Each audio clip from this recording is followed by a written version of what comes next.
Alright, hey guys, this is just ZenAku here, bringing you a game of a PvP that I played in the Korean server. Um,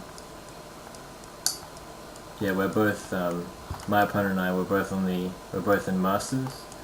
Around mid to low tier still, but still Masters it is on Korea, whatever that's worth. So my opponent, I'll just introduce, is Mana, from apparently the team called Molo. And me in the bottom right position, in the 5 o'clock position, is ZenAku. Now, I wanted to just show this build just because of the new things that you can kind of be doing in Heart of the Swarm with the new Mothership core and the free hallucination to the sentries, and just a little bit of the new things that can actually happen. They can really make use of. Now, I'd just like to note so far the differences that I've already made between this game, that I've done instead of my opponent hasn't done, which is basically pylon scouting. Pylon scouting, it's definitely not as economical as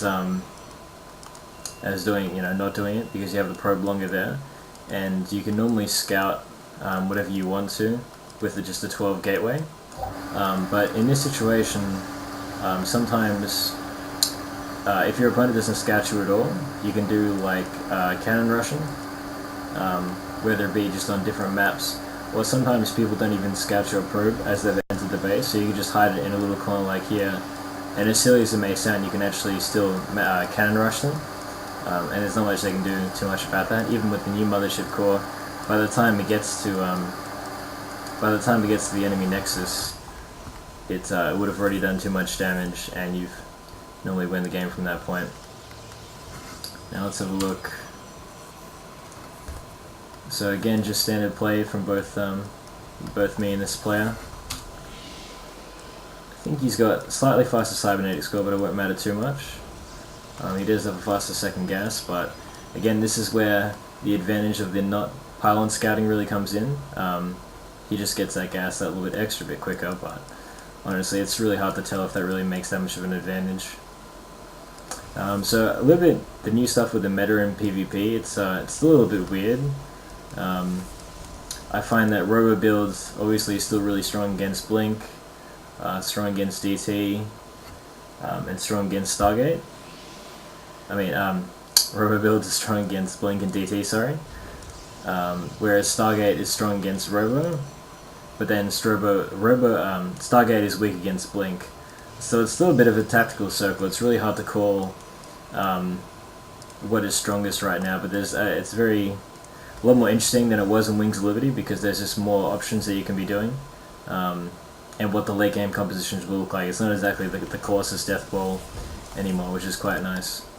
Now, I'd just like to talk about the builds that we've gone. He's gone for the double gate, which is still a nice way to open. You can put a lot of pressure on, and force me to make more units. Whereas I've gone for the one stalker, which just denies the scouting of my opponent, and in which case I can put down my tech, which I've chosen Twilight Council. And it's really hard to call what tech he will be choosing. Again, it's a bit of a scissors paper rock. You just don't know.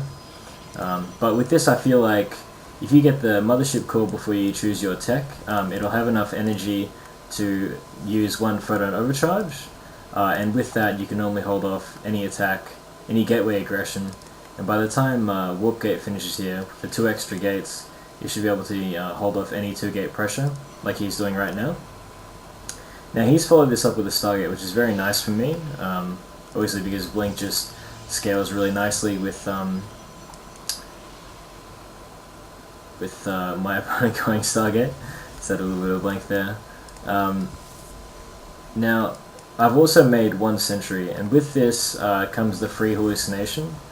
So once it gets 100 energy, I'll be able to, instead of sending the Mothership core over to my opponent's base, which also gives me high ground vision, I leave my base vulnerable to either like just 1 or 2 zealots warping in, or even just an oracle coming in, but just get a little bit of engagement here with the Mothership core.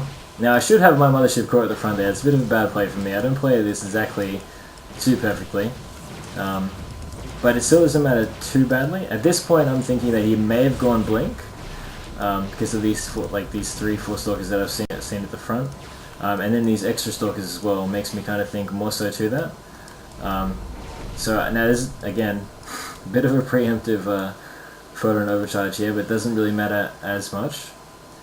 So now, as we can see, he did make the Stargate earlier on, and he's gone in with the Oracle.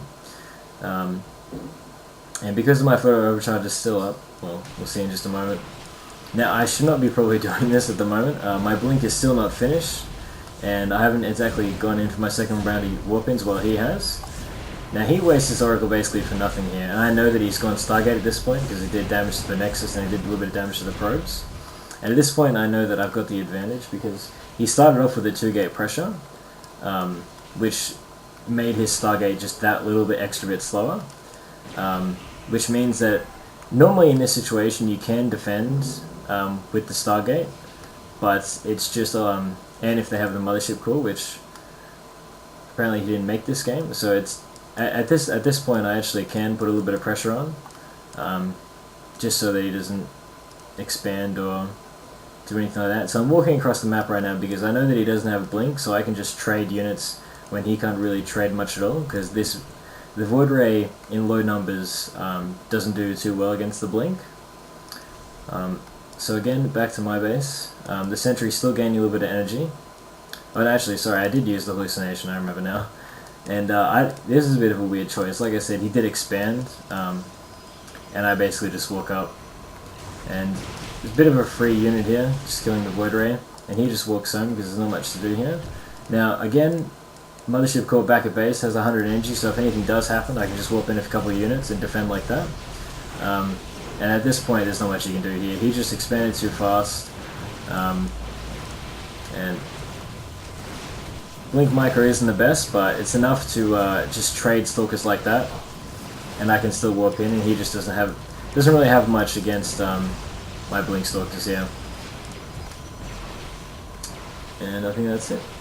So that's the game that I played. Just some new things to what you can do in Heart of the Swarm and what you can get away with. Normally if you were going Blink and your opponent was going for like some kind of 3-gate pressure, you'd be forced to also make units. Whereas in this situation here, I was able to make the Twilight Council with only making 1 Stalker and 1 Mothership Core. And the Mothership Core is just a good way to be defensive even though you're being aggressive at the same time. That way it's just that extra little...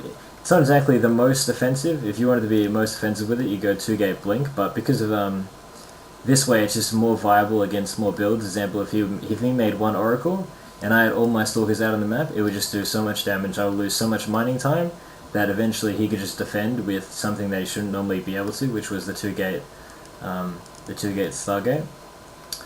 And that's that. So I hope you guys like this game.